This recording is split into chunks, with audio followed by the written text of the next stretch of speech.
Big Brother, mainstream media, government cover-ups. You want answers? Well, so does he. Live from Austin, Texas, broadcasting worldwide, it's Alex Jones.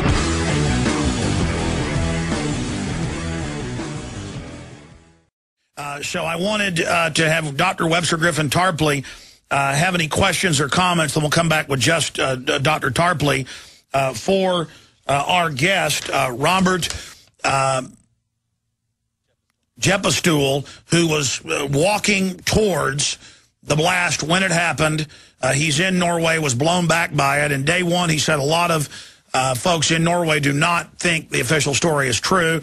He told us about the drills before it was even in the news. Dr. Tarpley, any questions for our guest before we let him go? Well, the two things that I think would be interesting to know more about, how about the explosions that went off in Oslo on Wednesday, Tuesday to Wednesday, according to what I'm reading in the Aftenposten? That would be one. Did you hear any of those? No, there were drills. We've been reporting on that since Friday, yeah, precisely. Yes. But there were actual explosions that people heard. Yeah, no, we have video of it on Infowars.com. The drills were not announced, but people found out, according to what I've read at least, people found out about the drills through the explosion. So did you hear any of those? Secondly, what's the story? What did the Norwegian media say about the second shooter on the island? Because this is the other big thing. Well, firstly, I did not hear about the incident on Wednesday. I don't know what this is, but I'm not surprised. But I don't know where that comes from. I guess I didn't read up. No. Tarpley. We have articles on Infowars. Yeah, we had it Friday. I want to hear the direct eyewitness. No. I'm saying we have the explosions coming out of the building with men in black uniforms rappelling down. Yes, that did happen. I can confirm. Yeah. What do people know over there? What's the word on the street? As I said, I don't know of this incident. I wouldn't be surprised. I don't read Aftenposten. It's a big newspaper, but I don't read it.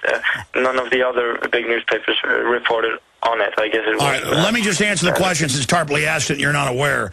CNN is now reporting that they are looking at a second shooter, and, quote, CNN and RT are reporting Norwegian Special Forces today raided and arrested who they believe may be an accomplice and a second shooter. And yes, there were drills 2 days before and the day before, and we have video, Webster, of the men in black uniforms rappelling down in the same area of the city, blowing the windows out with explosions in the drills. So, Webster, what does that mean to you?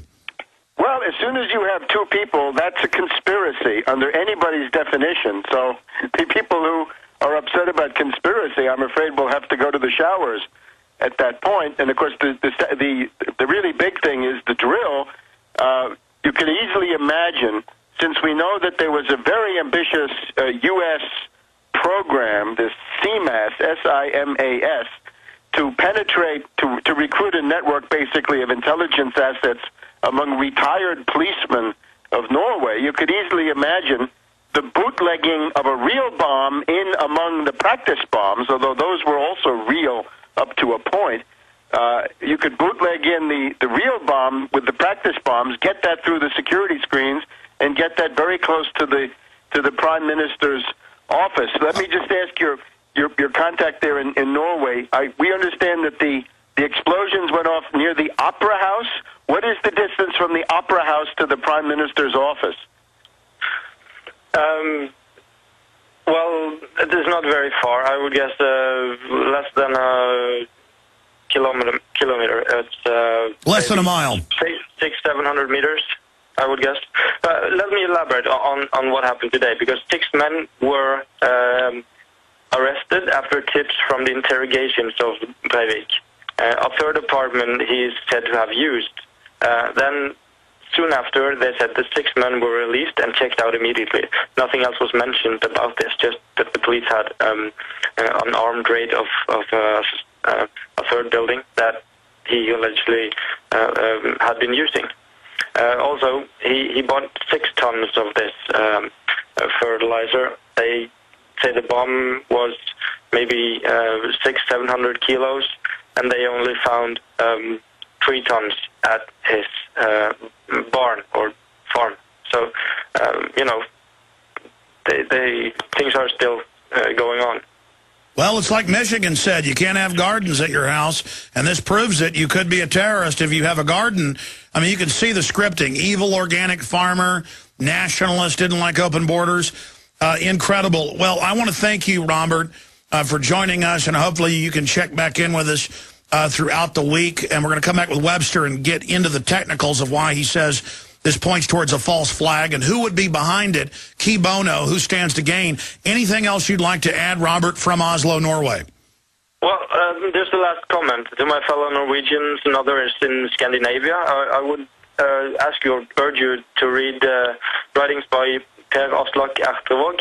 He has written books like Echoes of the Future, The Power Behind the Power, the latest, Sleep My Little Norway, touching on themes like Bilderberg, the political two-party paradigm, fraud in international banking, war as a social necessity, fluoridation of water and poisoning of foods. Like a very good Norwegian author on these points. He has a... well, Robert Jeppestool, we'll have you back on tomorrow to get into your political views because I want to hear them from that Norway perspective. Webster Tarpley, who's an expert in false flag terror attacks. He's written the book, 9/11 Synthetic Terror. Why are drills important? Why are other shooters important? Why does he say that the Norway terror attack is a false flag? That's the headline at Infowars.com and Tarpley.net, and he details why he's saying this. So on radio, Webster, what's the evidence of it being a false flag, and what does the evidence show who the perpetrators are? Who stands to gain from this? I would first of all guide people away from this wealth of information that we're now finding out about the patsy. We should always remember that the views, the politics, the ethnicity, the religious faith, the personal habits of the patsy are all extremely suspect because these tend to be manufactured by the intelligence agencies that stand behind this spectacle. You mean like the passports that fell out of the planes on 9/11 and were found? Well, or, that Mohammed Atta was a very pious Islamic fundamentalist, except when he went to the discotheque to drink gin and vodka with his girlfriend, who was a lady of the night, and so forth, right? In other words, what's interesting about the profile that's now being manufactured for this character, in other words, his ideology, it points to what you're supposed to conclude from it. I would urge people, don't do that. Rather, look for the inevitable contradictions between the legend, the cover story, the fake artificial profile that you're being sold by the media. Contradictions between that and reality. In other words, somewhere, somehow it's going to pop up that he's nothing of the kind. In other words, he's supposed to be an enthusiast of the European military order and criminal tribunal of the Knights Templar and other fantastic stories. We'll have to see what he actually was, right? It usually takes a little while, and it's going to be in sort of marginal news places. He's got a couple of techniques, though. They've taken Cho, the Virginia Tech killer from, April of 2007. Cho was the guy with the great photographs. So in this case, we've got lots of photographs of Breivik. He is on the scale of McVeigh in the magnitude of the killing, and of course it's tragic, and I want to stress how yeah, who believes one guy now has 93 dead, a record mass shooting? I mean, this whole thing strains credibility. Yeah, we remember with Hassan of Fort Hood, there was the question, how could you even kill 7 people, I think, at a base where everybody's armed? That 13. Question then comes up again with the alleged death toll for Breivik, and of course that's where the second shooter, or indeed even more, come in.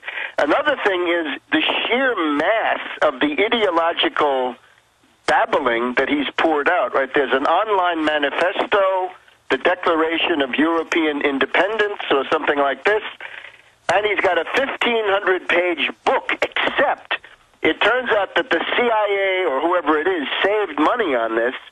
They recycled large pieces of the Unabomber manifesto that have now showed up unattributed in this book that he's got, the 1,500-page manuscript.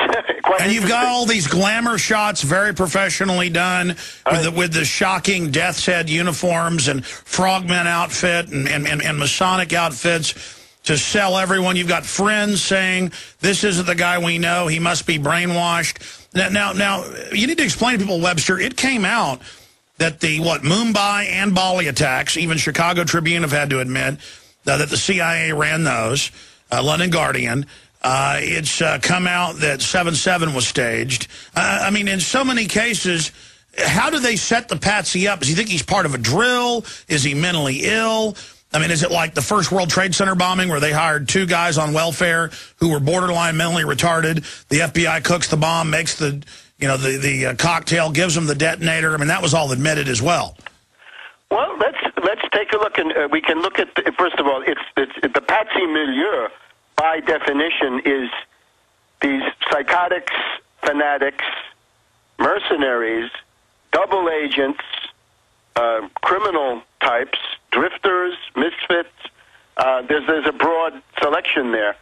In this case, we're told that 9 years ago, in 2002, he attended a meeting in London of the European Military Order and Criminal Tribunal of the Knights Templar, London, April 2002, attended by delegates from Norway. He was the Norway delegate, United Kingdom, France, Germany, Greece, Russia, and that these were important leaders of politics and industry and finance, that they were important people.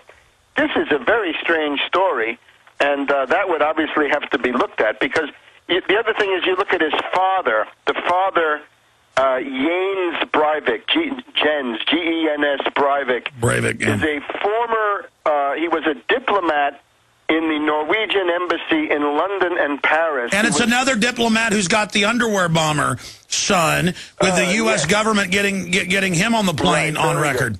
Yeah, very relevant, because it looks like the father is a spook of some kind, and therefore the father... Well, no kidding. This guy's hanging out at Knights Templar meetings. For those that don't know, they still meet in England. I mean, this is bizarre, Webster. It looks to me like an attempt to have a clash of civilizations, and then government plays the part of the referee against both sides. It's certainly interesting. We had this case of a German lawyer went to court to try to stop an anti-terror drill that was supposed to occur with the beginning of that Women's World Soccer Championship, the one that the U.S. lost in the final to Japan, right, just wrapped up. That was about 1 month ago. I think it was June 22nd or June 23rd that we had that terror threat at the Olympic Stadium. So, generally speaking, the time frame is what we thought. However, at the same time, I had thought that it would be something that they would try to pin on Gaddafi because of the killing of members of his family, or they would try to pin it on bin Laden, or, the Al-Qaeda, Zawahiri, whatever that is.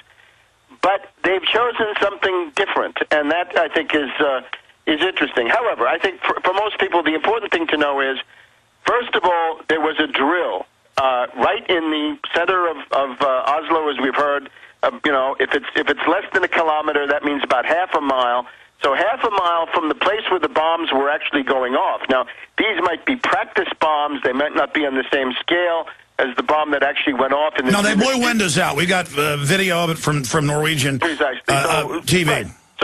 So we do know is that this would be a perfect way to bootleg the bomb in. You could bootleg the fake bomb in among the real bomb among the fake bombs. Yeah, explain why drills are so important briefly as we go to break. Well, because you've got to conduit and bootleg the operation. But how do you bring a bomb into a secure area, which the ministerial quarter, the ministerial neighborhood of central Oslo, I've actually been there, I think once, is fairly secure.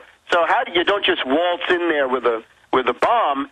Especially a larger one, it's going to be more complicated. I haven't seen too many details about the bomb, but the perfect way to get it in is to bring it in under the cover of saying, oh, that's just one of those fake bombs. Webster, stay there. Stay there. Let's explain how 7/7, 9/11, OKC, there's always a drill, and how that's used. So in case another U.S. agency or other agency finds out what you're doing, you claim it was part of the drill. So it also protects you at that level. We'll be right back. Your call's coming up.